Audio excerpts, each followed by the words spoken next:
We're on the Mishnah on Chav Gimel Amud Aleph. Machikin es hashayvich min ir chamishim amo. So we're going to be talking about birds on the next blot, but it's not all the same issue with the birds.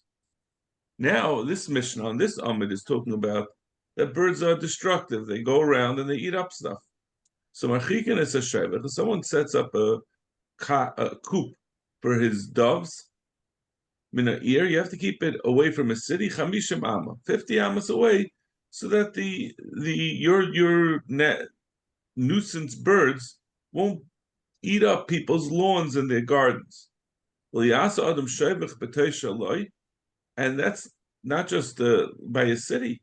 Anyone who sets up a coop for his doves, he has to set it up. He can't set up within his own property unless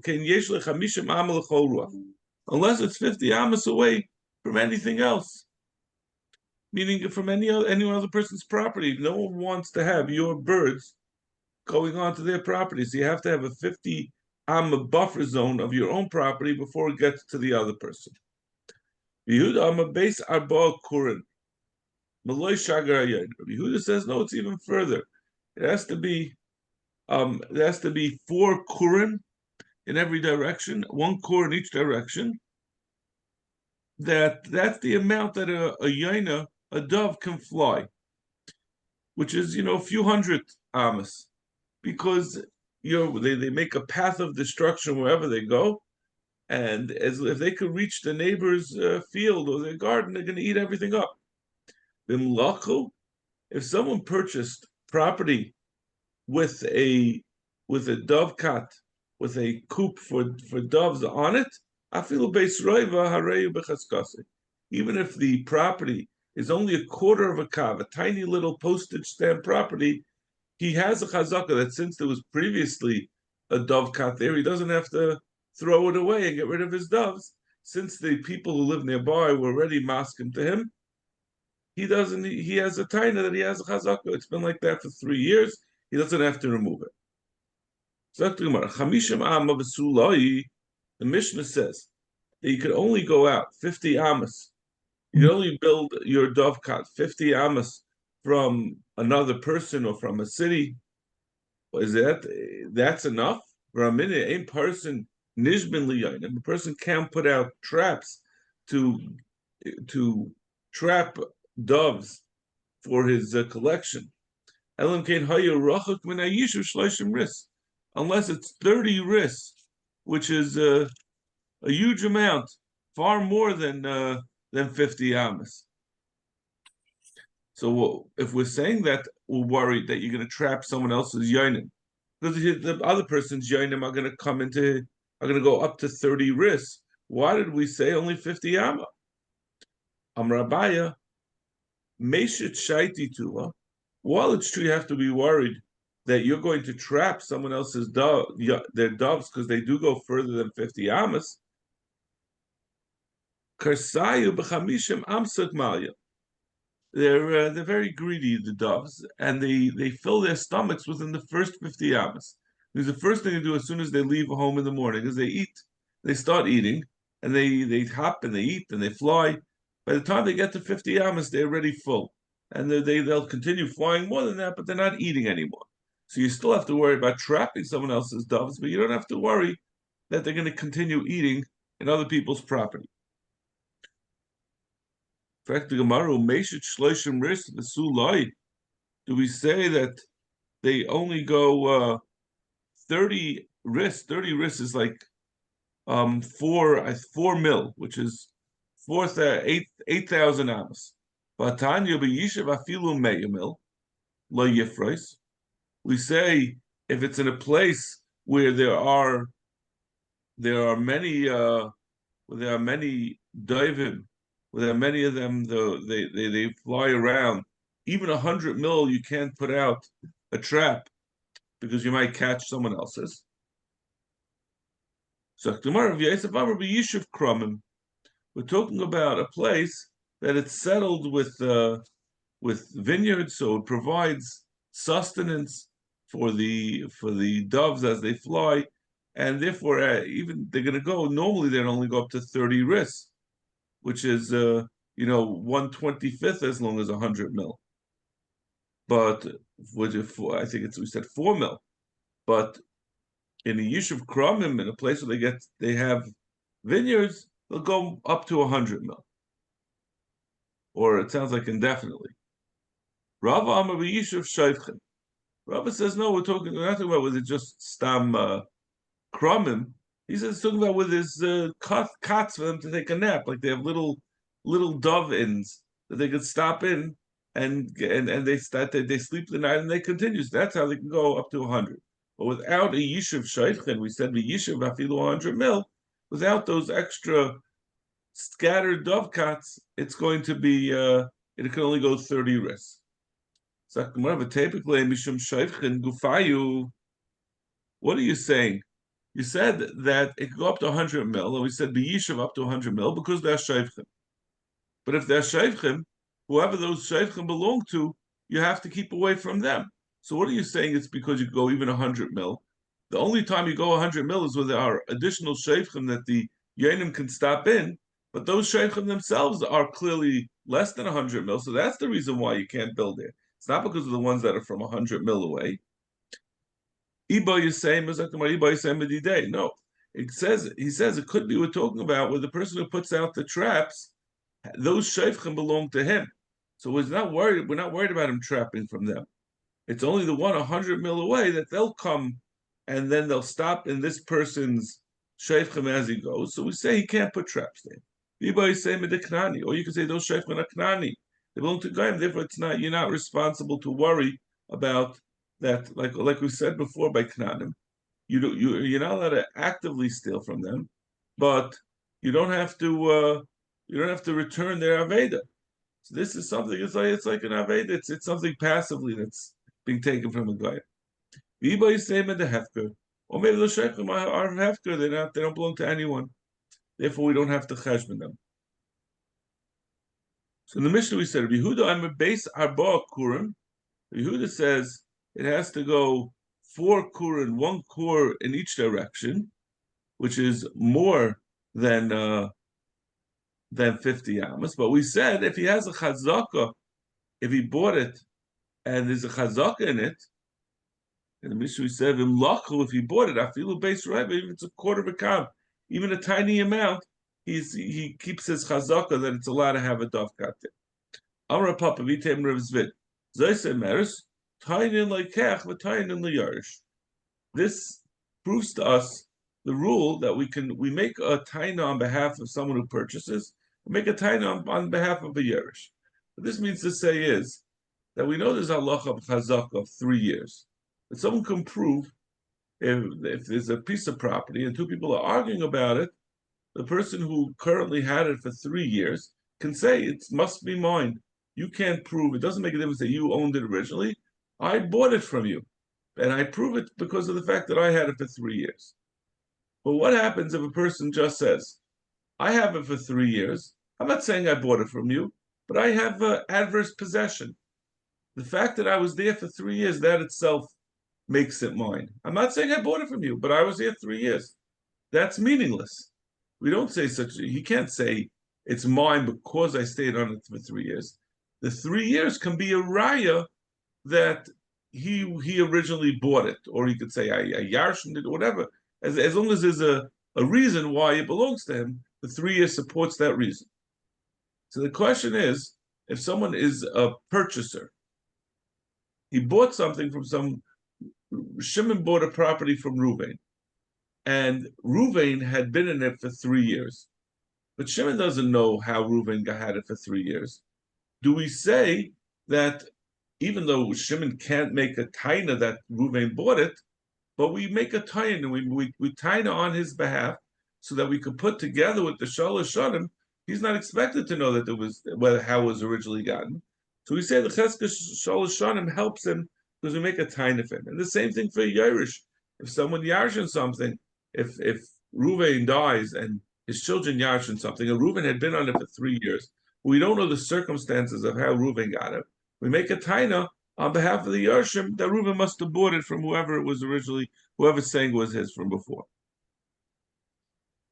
So over here also, we're saying if someone buys this dovekat, we make a taina for him that if it's a chazaka, that it's a they must have made he must have purchased the right to have his dovekat there, or he had an agreement in the beginning, or whatever the explanation is. But we make a taina on their behalf. So tomorrow, so where do we see? Where do we see both these things? Yerush Tnina. We see about a Yerush because it says in the Mishnah, Haba Mishum Yerusha, Ain't Tzarech Taina.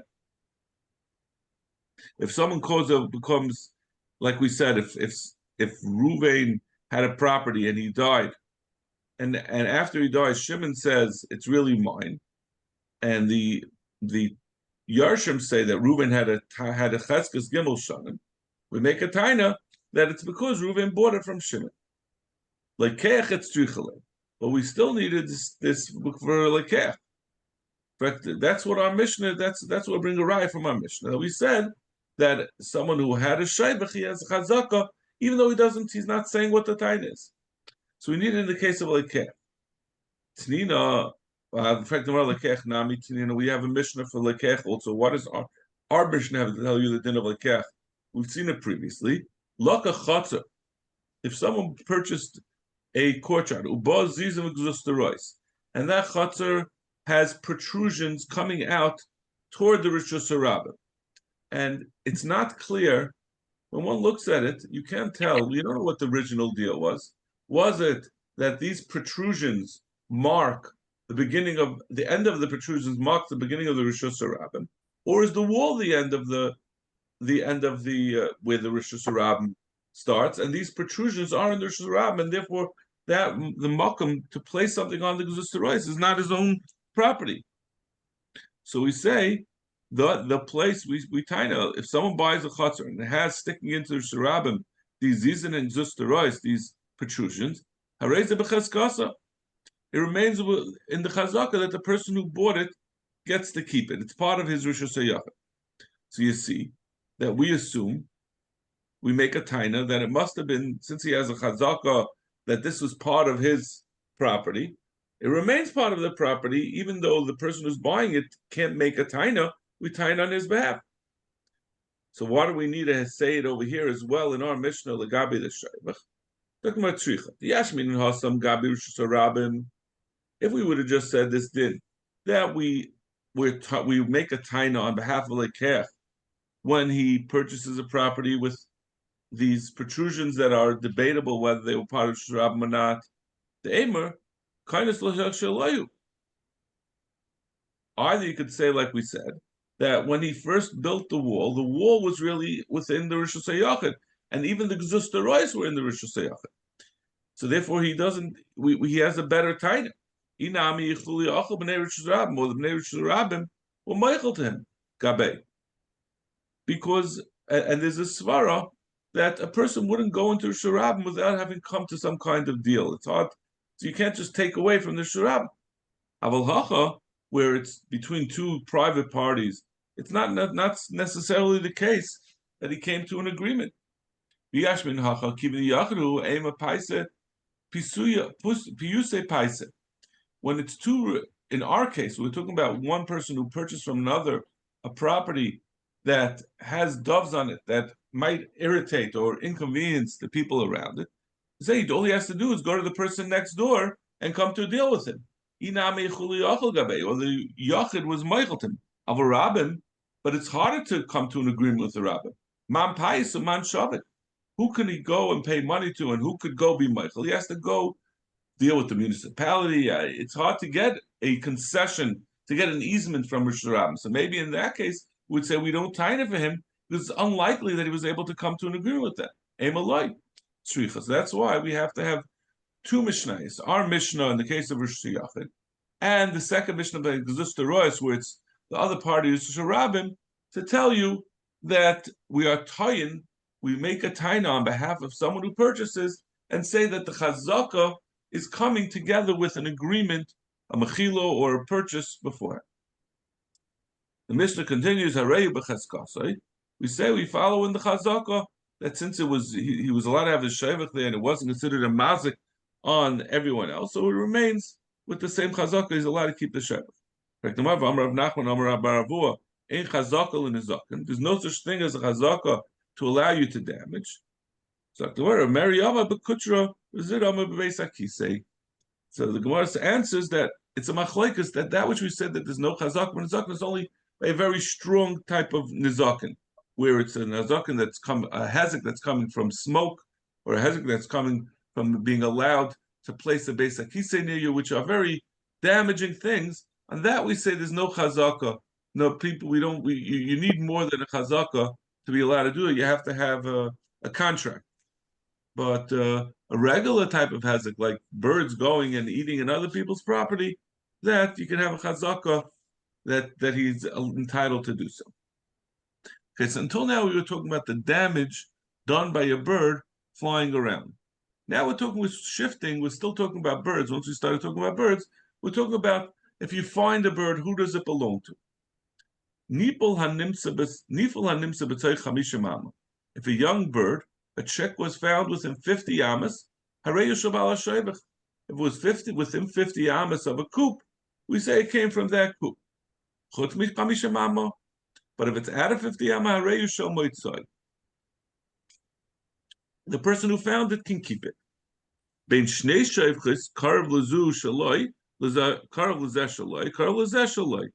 If it's in between two shayvchis, and Rashi says, and it was within 50 amas of both of them, so we say whichever one is closer, that's the one it belongs to. Mechza al mechza, if it's exactly 50 amas from both, shneim yachleku, they divide, they sell the chick, and they have to split it equally. So the Gemara is going to say a rule, and then we're going to bring a raya from this Mishnah to this rule. Amar of Chanina, roiv v'karav holchen achar haroiv. This is a very confusing sugya, but we're gonna try to approach it on the basics. We have a question: if someone finds something near, like our Mishnah gave an example, but if you find something and you don't know where it came from, do you go based on what of roiv of the situations near you? What is the most likely place it came from, Altsroy, which is the bigger city? Or do you go Basra, which is the nearer city? So Rav Chanina says, we're going to go Basra Roiv. We don't go based on which city is nearest. We go Basra Roiv. Roiv is a stronger svara than Karev. Bava gav the Ruba deraisa of Kurva deraisa. Even though Roiv, they both come from Sukkim, even so, Ruba is adif. But look at Rashi. Rashi explains what the psukim are. I'm sorry. Roy v'karav is the first Rashi in the Gemara. In badav l'fanenu, something comes to us. We can follow the roiv, and that will tell us that this is where it came from. But if you go after what's nearest, it won't go to the same. You go after the roiv. Both of them are midaraisa. We tend to go after the rabbim. But kurva deraisa, as we're going to see, legabi and egla rufa, we say if you find a unidentified corpse and we don't know where it came from, we have the nearest city undergo the egla rufa ritual where you split a calf in half. You go basar karv, you go after which one is nearest. So Chanina's rule is we go basar ruba. Frek the Gemara, Masar Rav Zera, we say legabi, he asks from egla rufa.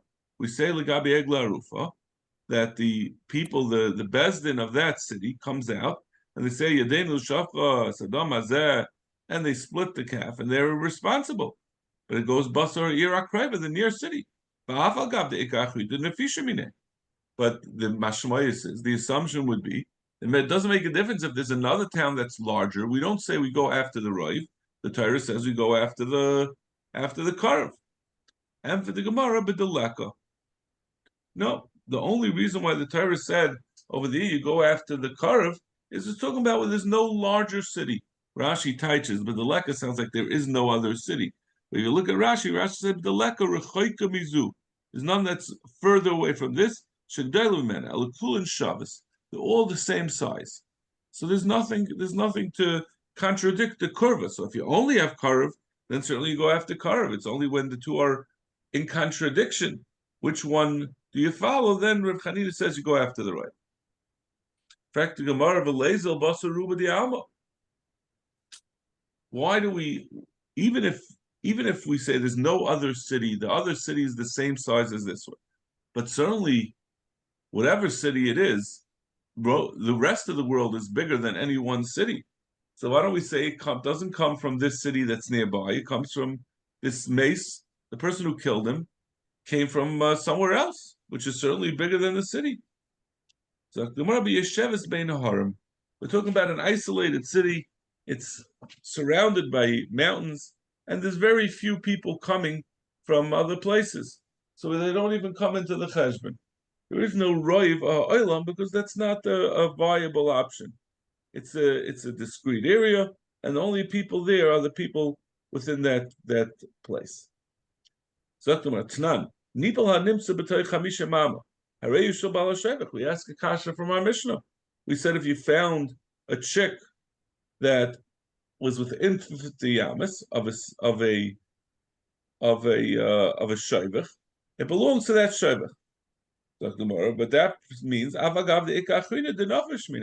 even if someone else has a larger shayvach that's a little bit further away, you still give it to the person who is within 50 yamas. And for the Gemara, b'deleka, again, that we're talking about where there's no other shayvach that's larger. Any shayvach that's nearby is the same size. If someone finds a chick, it's more than 50 amas away from a shayvach. Hareyu shel moitzai, it belongs to the person who found it. If we're talking about where there is no larger place, certainly it fell from this one. So Taisus explains what the cheshbon is. What does that mean? We said b'deleka means that the other one is the same size. So why are we saying b'deleka? It certainly fell from that one. So Taisus says if there's one that's larger than it, asi shaper, then we could understand the havi shel moitzai, that it belongs to the person who found it. Where the one where we could understand it that it belongs to the person who found it, where the larger one belongs to hefker. So we say if it's more than 50 amas, that it belongs to the larger one, then it must have come from the one that's hefker, and therefore the person who found it can keep it. Now that we say the other one is equal, why would we ever say that it doesn't belong, even if it's more than 50 amas, let it belong to the one who has the nearby shayvach? So we're talking about a chicken that a dove that's not flying, it's jumping, it's walking on the ground, it's not flying. We're talking about a dove that can't fly, so the furthest it will travel is 50 amas, as we're going to see later in the Gemara, because since it's hobbled, it can't go that far. It knows it doesn't want to go too far away from its coop, and it will only go as long as it can still see its coop, as long as it knows its way back. But once it goes 50 amas, it won't be able to get back. Takes it too long. For tomorrow, boy, Rav Yirmiyah, Ragle achas b'seich gimel ama, Ragle achas chutz michamishim ama. Mau. We're saying that as long as it's within 50 amas, we say that we know that it hopped. We see it's hopping, so we assume that it's a hopper. If it goes more than 50 amas, at that point we can assume, even though it's hopping now, that it was flying. So he asks, what happens if it's halfway in and halfway out? If it's 1 foot is out past the 50 amas. Do we say that its hopping limits it and it really belongs to that shayvach? Or do we say that it's me'alma, and therefore the person who found it can keep it. Valdoaf called Rabbi Yirmiyah made midrasha, and they kicked Rabbi Yirmiyah out for asking this kasha. And it's interesting. Aldoaf Kur Taisa says, not because of what you would think. Don't ask. I don't know if anyone had the example of had with their fifth grade Rebbe. Said, don't ask me your what if questions. I don't. That's what I remember. My Rebbe told me. Don't make up cases and say what if this happens or what if that. Rav Taisa says specifically, it's not that's not the problem of Rav Yirmiyah, because the Gemara is obviously talking about a ukimta. The problem is that everyone should know that when the Chachamim make a limit, a size, you say up to 50 amas, a bird hops, and that means it's only able to hop. It doesn't make a difference if it's 1 foot out. As soon as you pass that amount, we don't we look at it as it's outside of that rishus, and therefore outside of the measure that the Chachamim gave, and therefore it's considered that it's not hopping anymore. At that point, it's a flying bird. And this is, if you think about it, it's true. If you ask such questions, what do you mean? If you take 50 birds, everyone's going to stop. Take 1,000 birds, everyone's going to stop exactly at 50 amas, and they're not going to hop anymore. Obviously, when the Chum make a measure, you have to accept it at what it is. You can't say, what if it's a little bit more than that? That's in that way lies madness. Once you start asking that, what if it's a little tiny bit more? What it couldn't have been that it was still hopping. That was why they did not like the question. Toshma. So Gemara wants to bring a raya on Rav Chanina's question. Rav Chanina's din that he said we go basar roiv and we don't go basar karv. Nimsa ben shnei sheichus. We continue on in our Mishnah. It said if you found a chick between two cots, two coops, karv l'zeh shaloi, karv l'zeh shaloi. Whichever one it's closer to, it goes to Vafa gav l'chabi now enough in rechavri. Even though one of them is bigger than the other, we say it just depends on which is closer. We don't care which is bigger. But according to Rav Chanina, we should go basar roiv. So talking about where they're both equal. The lezel basar rubada. Well, why don't we go after the roiv in the world and say it should be whoever finds it could keep it? We're talking about where the bird was found in a path that it can't go anywhere else. It's a narrow path, and like we said before, that which we say that it hops only up to 50 amas, that's only when it's able to see where it's coming from. And so even if it would fly, it would never go someplace where it can't see. So while you could say that even if it's more than 50 amas, we don't say that it flew from there because it's still able to see, since it's a narrow path, and it's the only way it could go is a way that it could still see its coop. We assume that it was hopping the whole way, and therefore we don't assume it came a alma. Like the Gemara says, keeping the middi, since it's hopping, we don't. It wouldn't be able to come from over the krumen.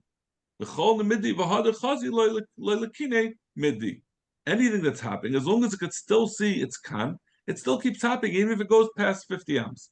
But if not, it doesn't keep hopping. I'm going to bring you from a Mishnah the same din of Rav Chanina. Dam shenimtza bepruzda, sveike tame.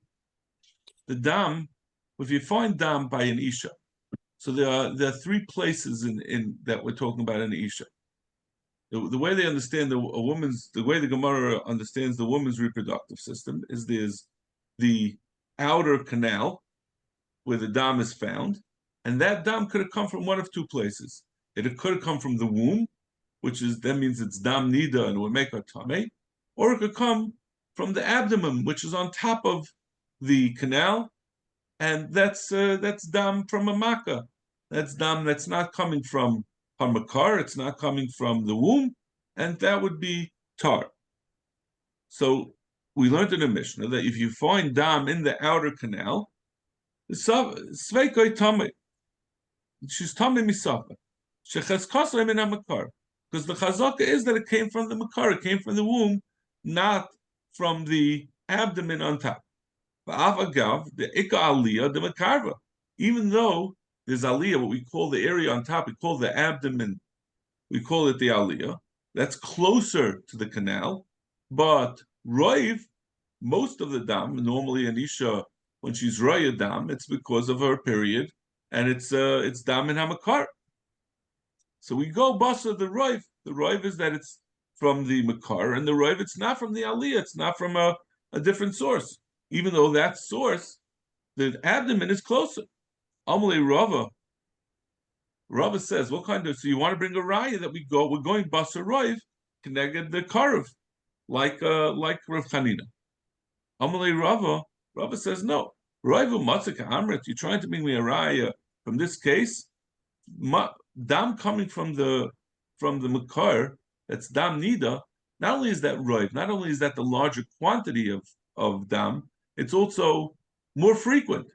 A woman will less frequently see dam because of a makkah, because of I shouldn't say makkah, but from the aliyah, one seems to understand that sometimes there's dam that comes not from her womb, but from another source in her body, but that's very infrequent. What's more normal is once a month a woman sees dam that's dam nida.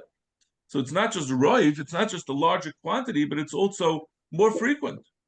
Roiv u'matzi kamret, roiv u'matzi lekalaman da'amer.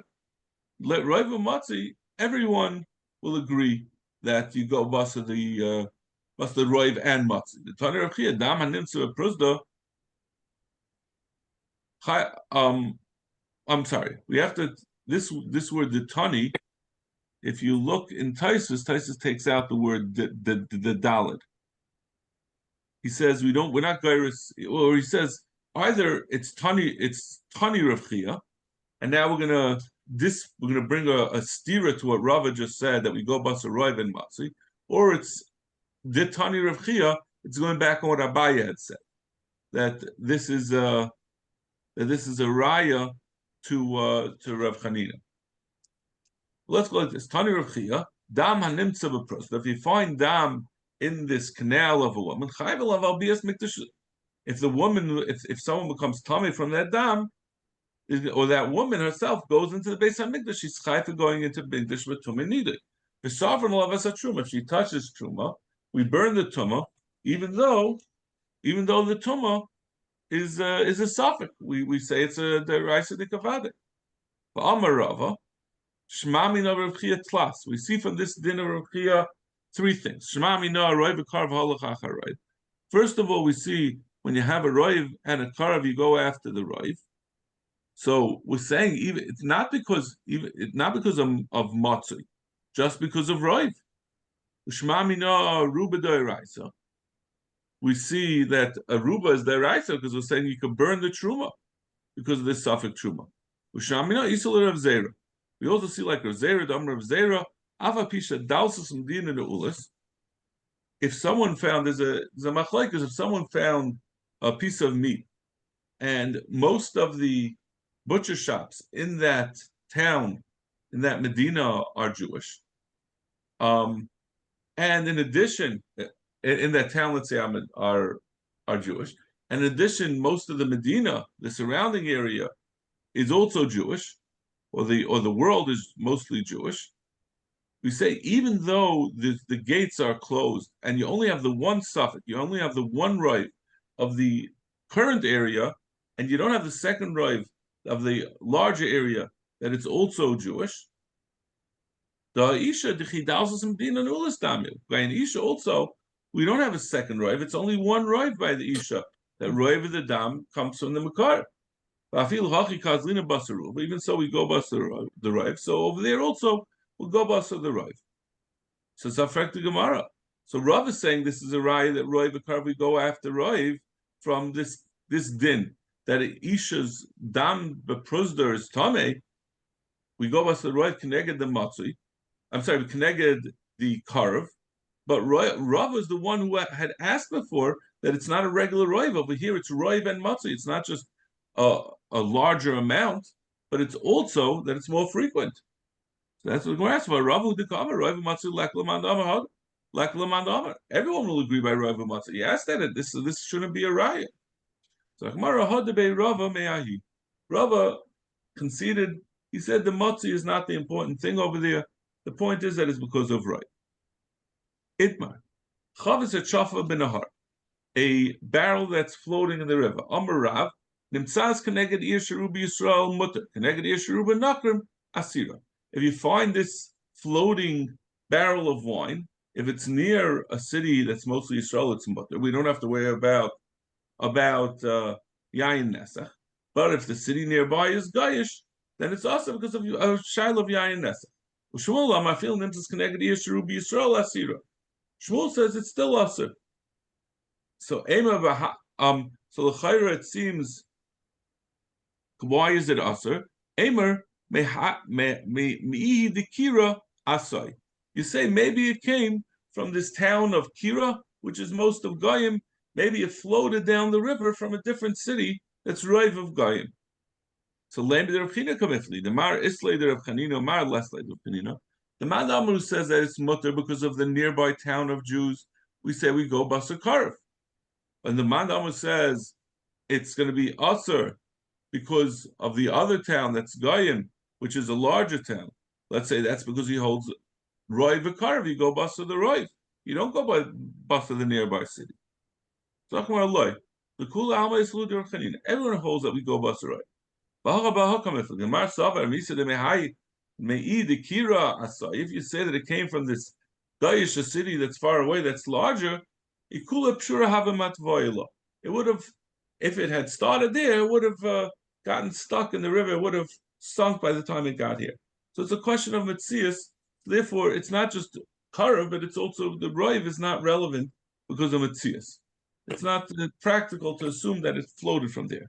The other Mandama says no, it wouldn't get stuck because it would have been carried along by the river. It wouldn't have gotten stuck, and it wouldn't have got stuck along the way. Someone found a barrel of wine in a pardes, in a orchard, the Arlo. It was a less than 3-year-old orchard of I think it's talking about of wine. So it was a grape orchard.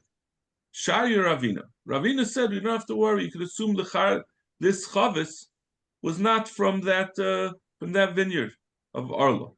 Lemish from the Savala or Chanina. Should we say it's because he holds a Chanina go Basaroiv? Certainly, most things are not Arlo, so we don't say, even though it's nearby this, that we go Basa the car, but rather we go Basa the Roiv, that most is not Arlo. So I don't know. Shani Hasan the Imignav Mina. It's new begavay loy matzni.